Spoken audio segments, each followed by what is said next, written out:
Jim had given the charge was to talk a little bit about, okay, tax reform, what's it mean back in your district?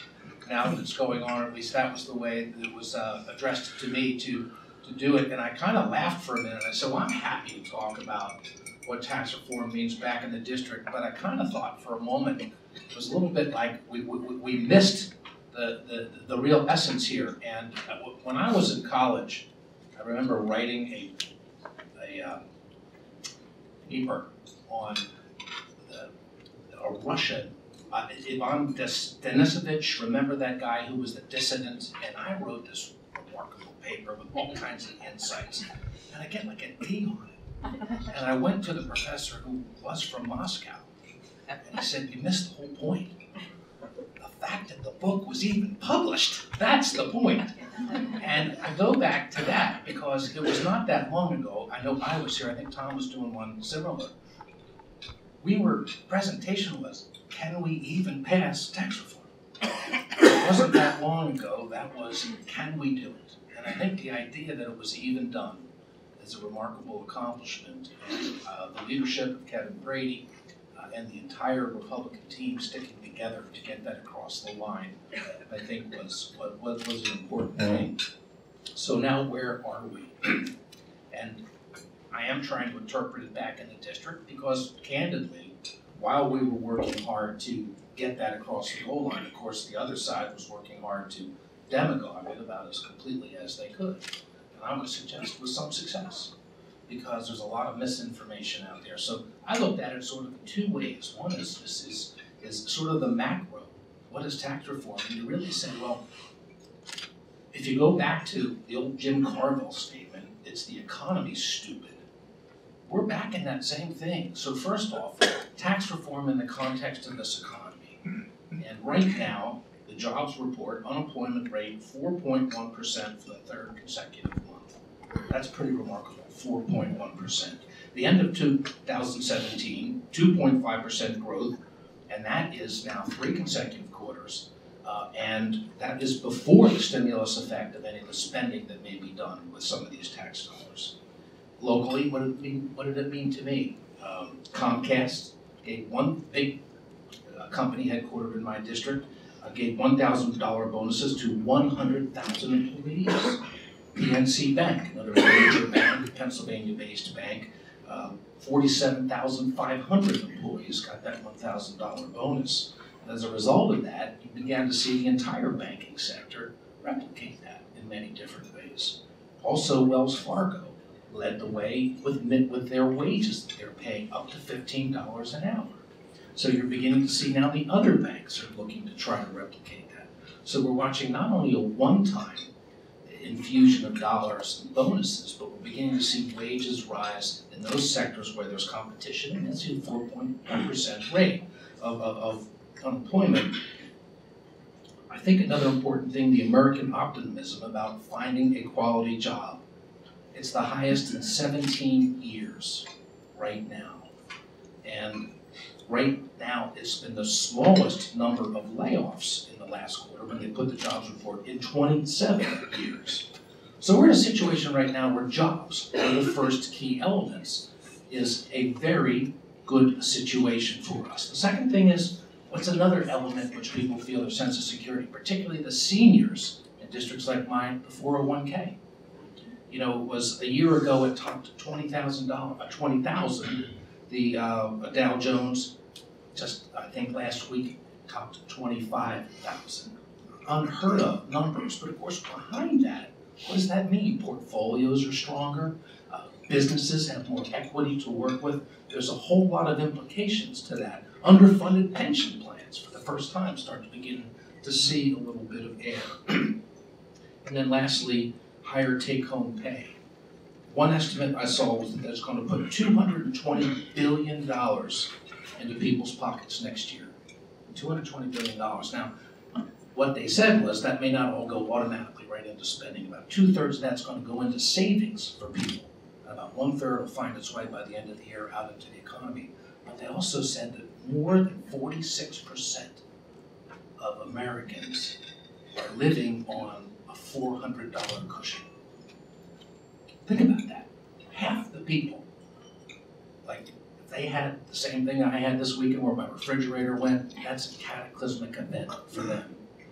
So when you start to bring things back to them, that's the kind of thing that can make a difference. So, that's the overall environment. When I look at where we are and how we worked through the tax package, Kevin always used to talk about it in 3 tranches. Globally, moving to the territorial tax system, with key things in my area, how did it affect things? Well, first and most importantly, territorial system and the anti-abuse, moving to protect, to make sure that we keep intellectual property and other things here in the country. I'm big pharma.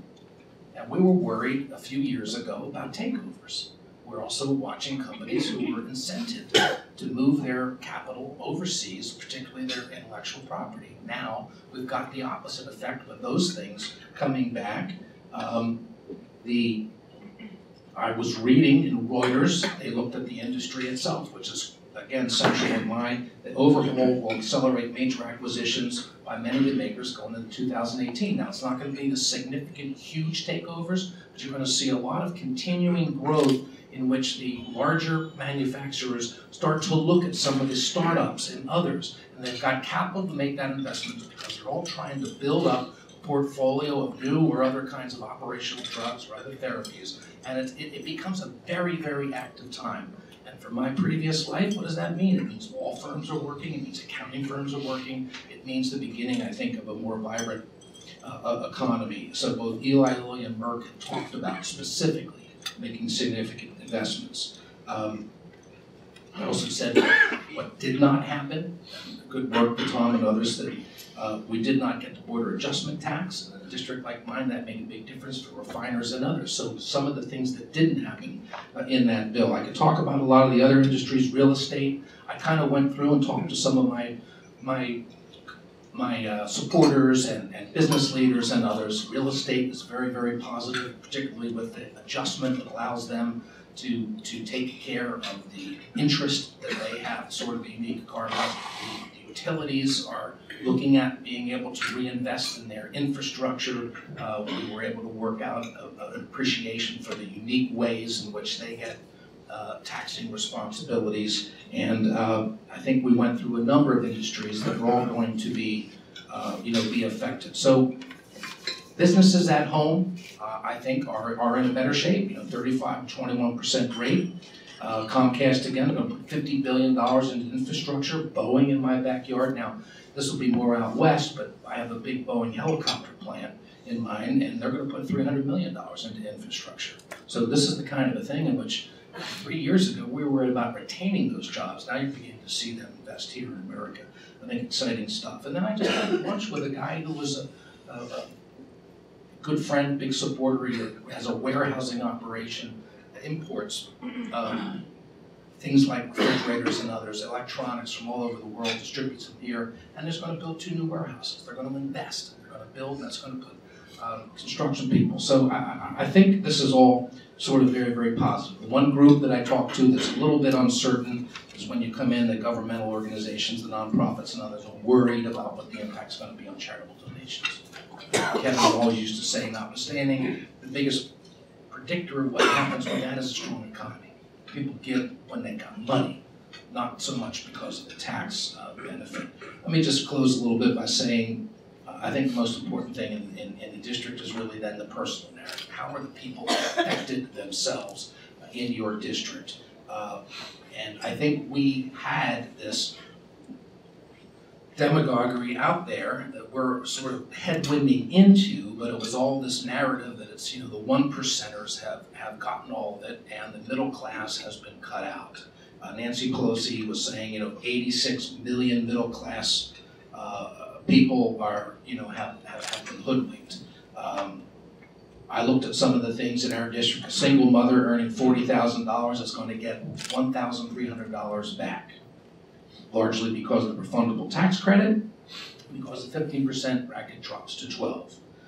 A childless married couple who earns $150,000, they're going to get $650 back, but they're getting money back. Last year they were probably paying. And then a sole proprietor, a business, an entrepreneur who earns $300,000, he's going to get $13,000 back. So what's he going to do with it? hopefully he's going to put that back into his business and grow it. I was, unlike what Tom had to face, we don't have exactly the same headwinds with the state and local taxes. Moving it up to $10,000 in my district, I think it's about $7,800 is the average property tax. So most of the people are going to be okay. Brookings, 90% of those $50,000 to $150,000 are going to get lower taxes, 6% higher taxes. Anytime I can go in and get 96, I'll take those odds any day. Less than $50,000 owners or earners, 75% are going to pay less in taxes. Only 3% are going to pay more. And obviously, it's going to be simpler because people can do that on the postcard. And I think the last point in my district is the AMT hit 20,000 filers last year, and that's going to be eliminated. That's going to have a big impact, or not entirely, but it's going to have a big impact on a lot of people in my district. So with the expansion of the child tax credit, the medical expense deduction being preserved, a lot of seniors that rely on that, big health care in my district as well. That's going to be sort of a big impact. And then the last, the student loan repayments, and keeping where I got a number of colleges that were all worked up about losing that benefit about being able to have the children of the faculty go to school. And those kinds of things are all collectively, I think, positives that once we get past the narrative and get into the reality and the experience, I'm bullish on what tax reform is going to mean. But that being said, I think that we still have a lot of salesmanship to do.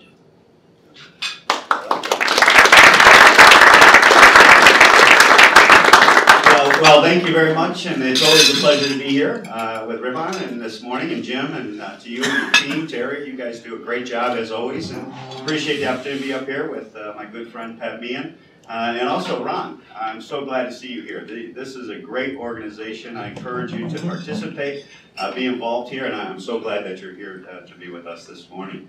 And as Pat was going through, as you can see, Pat is a very serious legislator, and it's great to be with him on the committee. Every time we get together, especially Wednesday lunches for the committee, it's Pat is asking the hard questions, and as you see, he does his homework, and he's there each and every day asking the hard questions and getting to the right answers, in my opinion. And as he was talking about his papers, I was going back in memory lane and going through all the great work I did in college and law school, and I just remind you, a D stands for done. I know that firsthand, buddy. Then you become a member of Congress.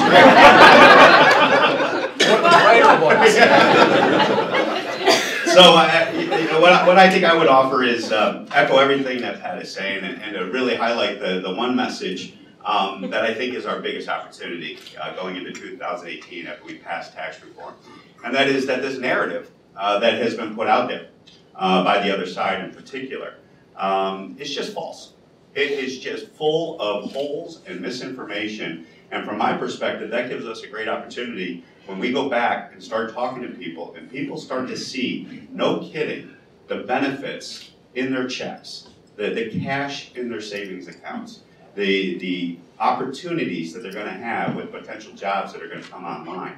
That narrative that they were sold upon, I think most people, I trust people, I think they get it much more than we give them credit for, I guess, from inside the Beltway here. And that is going to provide us an opportunity to deliver for them exactly what we've been fighting for on the committee and across Congress. On both sides of the aisle, when you got good people that are good faith legislators who want to get things done. And it's a better life for them. And when we go into the politics of that, I think that is also going to serve us well. But I'm not naive to say that this is going to be the panacea. Tax reform and the benefits for what is going to be, in my opinion, a tough political year in 2018. But it's going to be a tool that, thank God, we passed, because if we hadn't passed it, it would be a tsunami hurricane type of combination that would have been devastating to us on our side in regards to the politics of 18. What I would offer you maybe some additional comments, kind of where I see it going from my personal perspective here forward. Obviously, tax reform A lot of people are like, oh great, committee work is done. You got it done. You don't have anything to do for 31 more years. Don't worry about it. Take the rest of the decade off and you'll be fine. But as we were talking, you know, obviously when you pass a piece of legislation like tax reform, the details matter. So there's going to be a lot of work with Treasury. There's going to be a lot of interpretation that needs to be done. And then at the same time, there's going to be a tremendous need for corrections, technical and substantive, that were just overlooked, unintended consequences, or just the fact that we were trying to get this done at the end of the year caused some problems that have to be addressed. But I am not bullish in regards to a big kumbaya where we get 60 votes in the Senate on a technical correction bill. I think what we're going to have to do is fight tooth and nail. You're going to have to maybe ride along with some other locomotives, and the extenders package to me is something. You know, we were at an event last night, and you know the chairman always hates to use that word, but it's, you know, I live in the real world and I don't live in denial. You know, we're going to have to deal with that, and so I think the extenders is an opportunity for us to maybe correct some of this issue, get some of these issues cleaned up, and so watch that closely. You know I'm particularly sensitive to the energy provisions that were taken out of the Senate bill. A lot of our bill that was on that front had been a great supporter and a great partner in regards to that priority and get that legislation to the finish line. And so we got some work to do, for example, on that, in my humble opinion. And so keep an eye on the extenders package as we go forward. Keep an eye in regards to the other issues that I think are going to be priorities that we're going to weigh in on.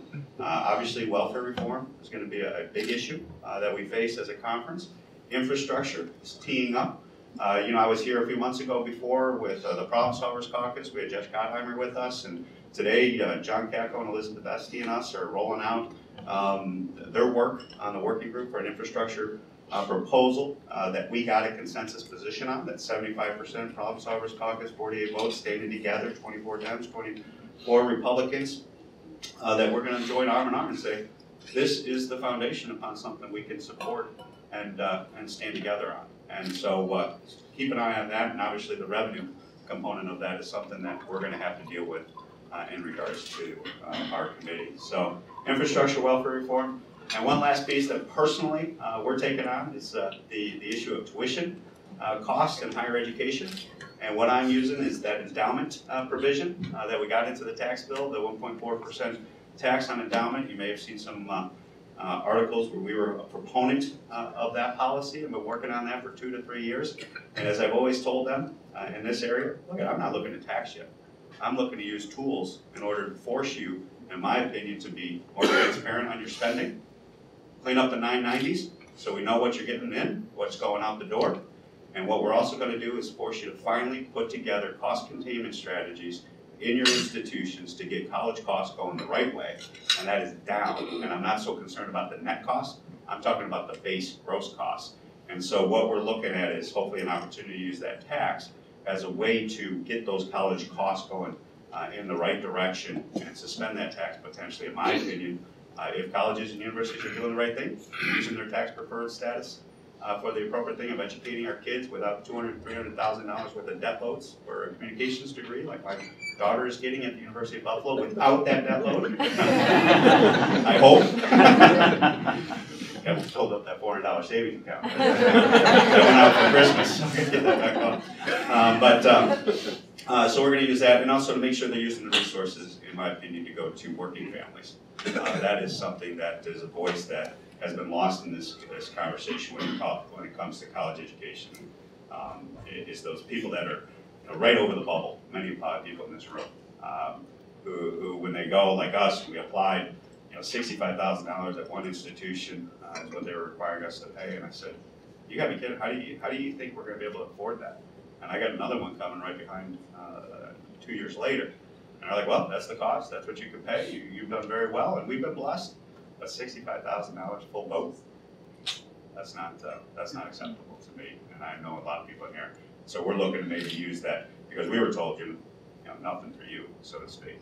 And again, that goes back to the welfare reform comment. Reward work, encourage success, reward success, and stand with people that are going through difficult times. So, love being here with you. Look forward to hearing what's on your mind. And thanks, Jim, as always. Thank you, Tom.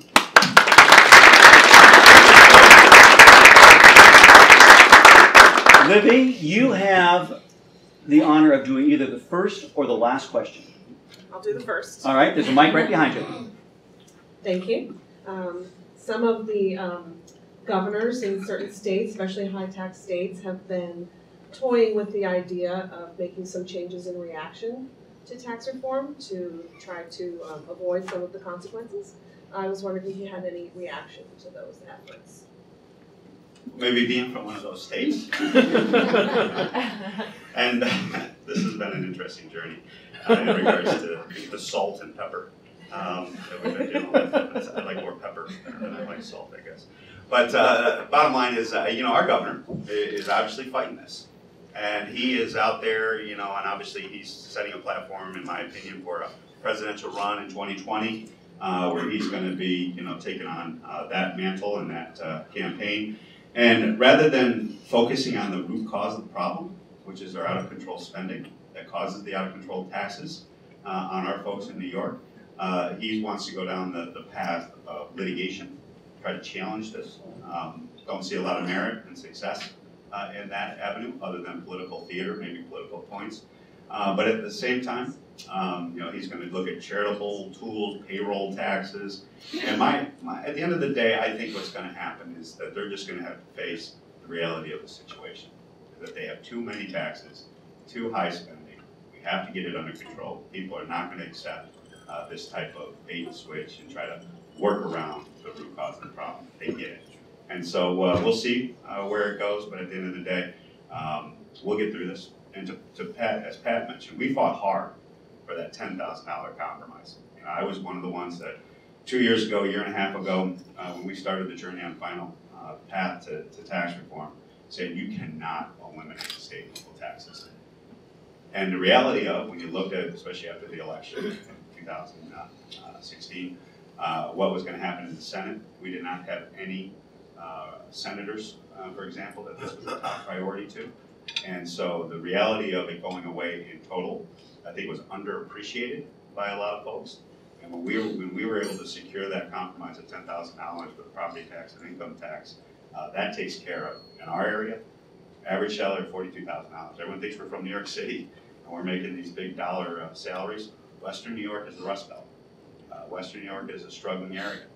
When you got $10,000 where people are paying property tax bills of $4,000, $5,000 plus limited income tax, that takes care of about 99% of our people. So it was a good compromise. It allowed us to protect as many people as possible.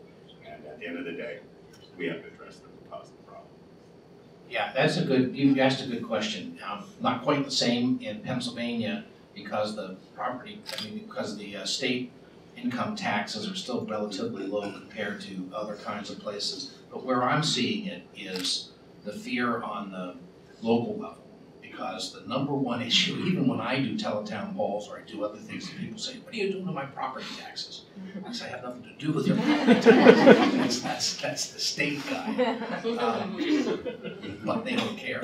We're all in the same bunch, and the biggest driver of that are schools, local schools, and they really whipped up the school boards in my area to come after us to say you can't do this, because what's happening now is the school boards are going to be more and more put on put into place to articulate why they continue to spend the way that they do. And it's a tough situation, especially in areas like mine, not unlike the Virginia suburbs or the Maryland suburbs. You've got excellent public schools, but people want to have a public school that's like a private school. And there's a lot of pressure for them to deliver at that level, but it's very, very expensive. So I think that's where you're going to start to see some tension, and some of it's going to be for people that are going to say you've got to start holding the costs. Now, we'll say one thing, in the defense of the schools, the one problem that has just grown explosively is the funding they're required to do for special needs children. And not that that's inappropriate, but the expenses are just growing dramatically. And that is a big line item that is almost out of control for many of them. And that's something that as a legacy of the previous Congress. And so I don't know how to reconcile that. It's not going to be an easy issue. But I think the problem's going to be local governments are going to be held more accountable now.